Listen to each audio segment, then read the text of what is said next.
انتهت مباراة القمة والزمالك قدر ان هو يفوز بالثلاث نقط ويكسب الاهلي 2-1. طبعا في البداية مبروك للزمالك والجماهير، يفرحوا زي ما هم عاوزين، حتى لو الناس شايفة ان الفرحة مبالغ فيها.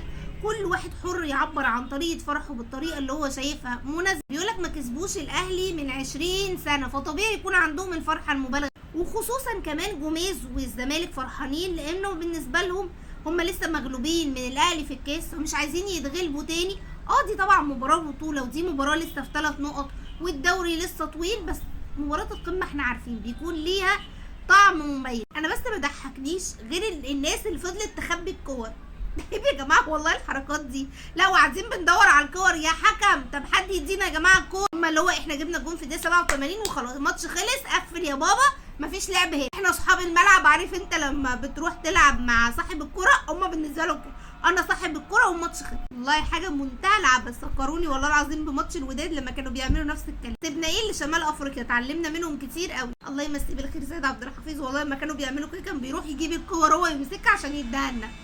يلا كانت ايام جميله. المهم نرجع لماتشنا الجميل. لو فاكرين امبارح والله العظيم يعني انا ما شفتش حد ما اتكلمش عنها، مش بتكلم بس ان انا اللي قلتها، صوتنا اتنبح في الفيديو اللي فات يا جماعه. خطوره جوزيه جوميز في الاختراقات من العمق والتشيبات. تقريبا جبت كوبي بيست الجون ووريتك هو بيجيب ازاي الاهداف. قعدت اقول ده ناقوس خطر، لان دي مشكله الاهلي الرئيسيه، وعلى كولر ان هو يتفاداها. اصلا الماتش لحد الدقيقه تقريبا 25-30 الاهلي كان مستحوذ عليه بس بدون خطوره. الاهلي بدا ان هو بيضغط ب3 و4 لعيبه، بس هل تقدر تقول الاهلي كان ليه خطر؟ لا، هي الكره الوحيده اللي معلول رفعها اللي طلعها الدفاع وما راحتش المودس. في ظل دي هي الكره اللي كانت خطر قبليها، الكره اللي كانت لزيزو اللي اتصاب فيها، اللي اتلعبت من عبد الله السعيد نفسه. والله هي الفكره، يمكن شوبير ورامي ربيعه، رامي اتاخر وبعد كده الحمد لله رامي طلع بعد ال 25 دقيقه دول، وبعد تغيير جوزيه جوميز بموتسيابا. ولو بصيتوا حتى في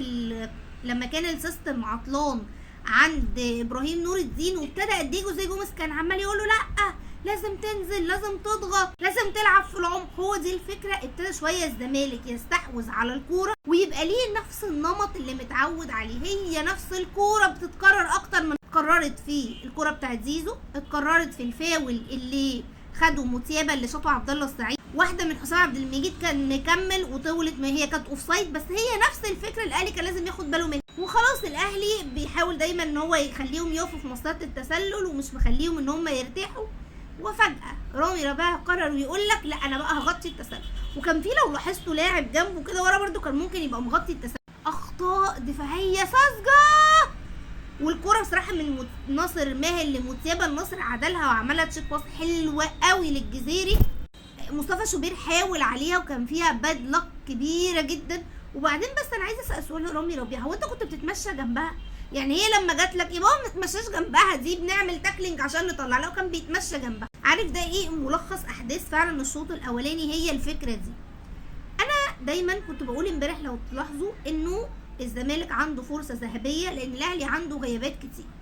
كولر قال لك والله لا زود الغيابات كمان غياب. انا من محبي كولر جدا وبحب افكاره وطريقه لعبه، وفي بعض الاوقات بحس ان هو بياخد طريقه ما بتكونش الافضل. يعني المباراه اللي فاتت في الكاس ناس كتير قوي قالت انه كولر لعب على طريقه الصبر انه يقدر يكسب. لو فاكرين طلعت قلت ان دي طريقه بس انت كان ممكن تخسر بيها لان انت جازفت كتير جدا وفضلت مستني انك تكسب، وهي دي الكولر اللي كان بيحاول ينفذها المره دي. هو قرر يعمل ايه بقى كولر؟ قال لك هنزل بعمر كمال عبد الواحد عشان هو كان لاعب الماتش اللي فات كويس وعنده عرضيات افضل شويه من هاني، وكمان عنده الجزء الدفاعي مع هاني هيكون افضل من رضا سليم ومن طاهر برضه لان هو في الاصل باك.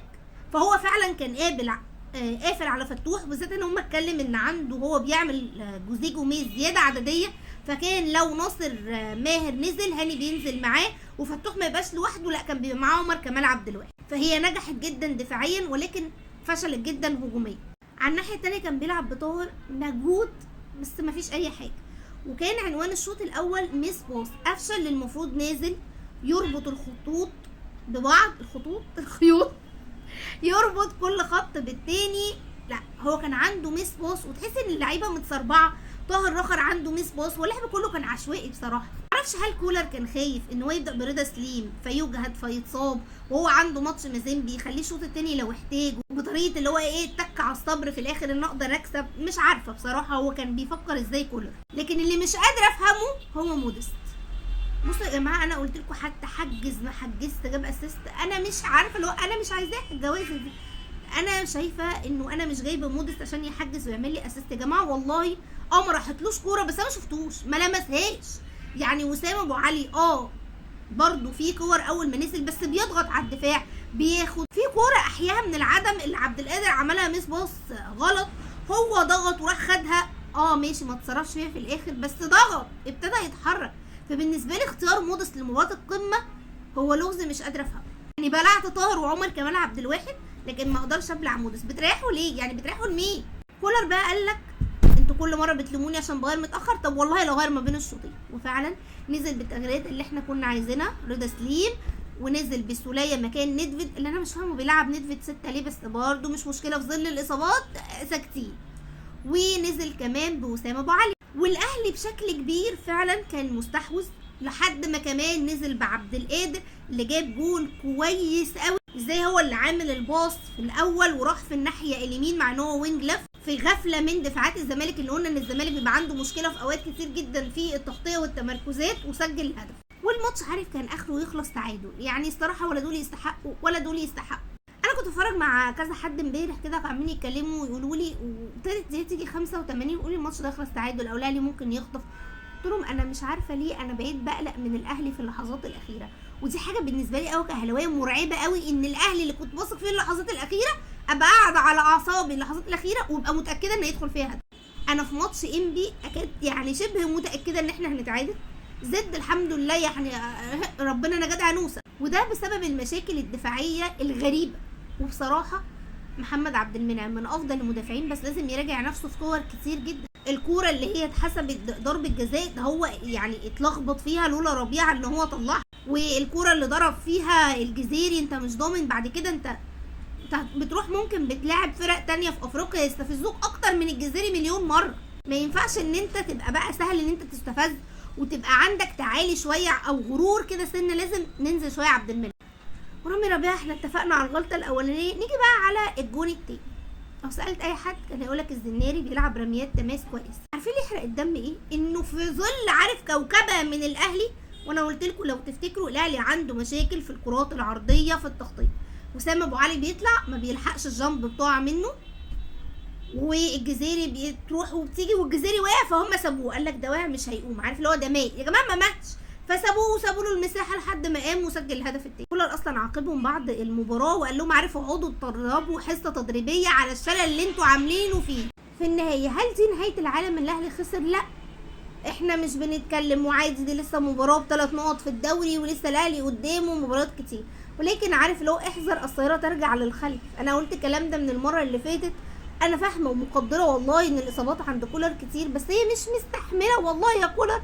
عارف تغييره واحده غلط بتشقلب الدنيا وبتصعب علينا المباراه اكتر ما هي صعبه. فانا عذراء واحنا كلنا مع كولر، والنهارده البيج الاهلي نزلت ان احنا بنساند كولر، واكيد انا مش مع الناس اللي تطلع تهاجم وامشي ومش امشي. يا جماعه عادي مباراه وبيحصل ان الكيرف ينزل، بقاله كذا مباراه وده بسبب الاصابات وتغييرات كولر وافكاره، لانه يجوز ان افكار المدرب ساعات تنصفه وساعات لا. ولكن انا بالنسبه لي المباراه الاهم حاليا، وبنتكلم كل ده والاخطاء اللي عند الاهلي وكولر اكيد بيسمعها، علشان مباراه مازيمبي مش هتكون مباراه سهله، خصوصا الملعب اللي انت هتلعبه هناك اللي هو لا يصلح والله لا يتلعب عليه كوره، اخره هتزرع عليه فجر. فاتمنى ان كولر يبتدي يشتغل هو واللعيبه كمان عندهم مشاكل وتراخي، لازم يبتدوا يشتغلوا على اخطائهم. استفدت بس من امبارح ان انت كسبت عمر كمال عبد الواحد، ويمكن بشوف ان هو لما كان باك كان واخد حريه اكتر من ان هو كان عبد القادر. الجون اللي جابه يمكن يديله كريدت كبير، اي نعم عبد القادر، بس والله لو يبطل يرقص 90 ترقيصه قبل ما يباص يبقى زي الفل. هو فينشر هايل، وانا قلت لك كده الماتش اللي فات، ولكن مشكلته والله ابدا قبل مليون ترقيصه. عارف لو يلعب السهل والجماعي زي ما عمل كده والله وشه بينور بيجيب اجوان.